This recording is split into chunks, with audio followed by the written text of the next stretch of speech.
Hi there, I'm Pastor Mike. Welcome to my weekday podcast.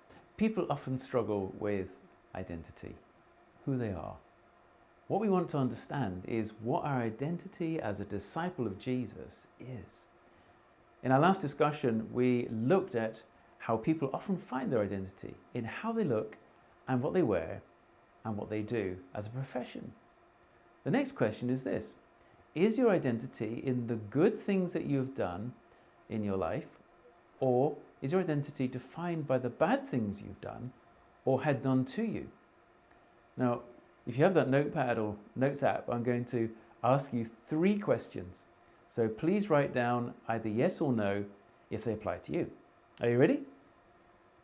The teacher or parent who never encouraged you and told you that you would never amount to anything, did that shape you and define you in adult life?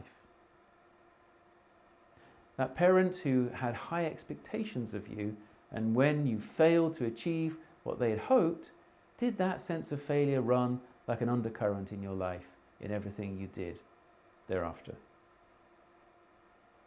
Did that act of abuse against you as a child scar you emotionally for life and define you?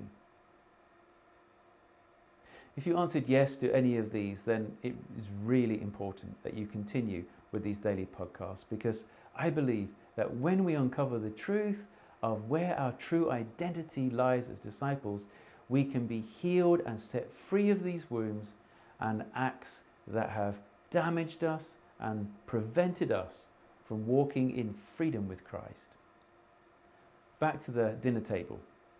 And you are now having a long conversation with the woman next to you, and she has told you all about herself and her family and her work, her current situation, and you've gathered enough information to properly label her and find the right box to put her in.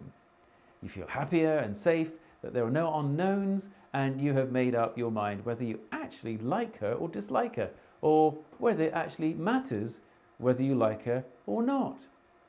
Of course, during the conversation, the woman has done exactly the same to you. Now, the problem with having our identity in what we do is that we always have to do more and achieve more to find our value.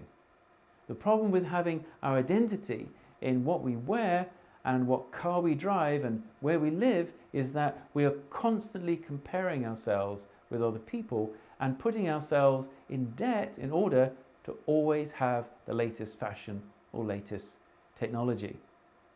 The problem in having identity in what people think of us is that we're always going to be worrying about what people may think about us, how we look, what we say, what we do, and constantly living to please others.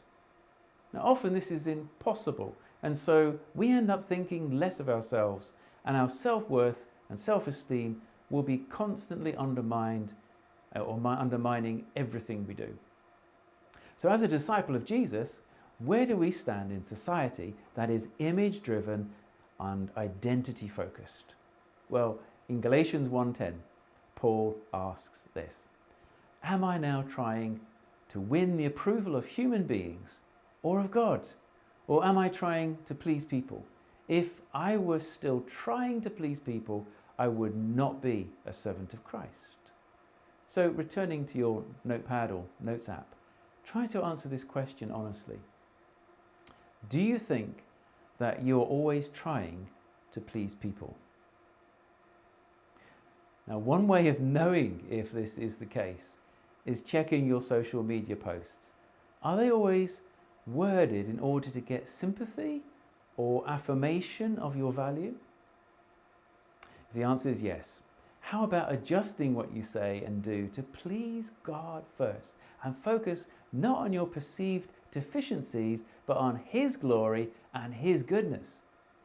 If constantly trying to please people is causing you stress and low self-esteem issues, then you are on the right course to remedy these issues. And in our next session, we will look at the all-important question of where do we as a disciple find our identity. God bless you, and thank you for watching.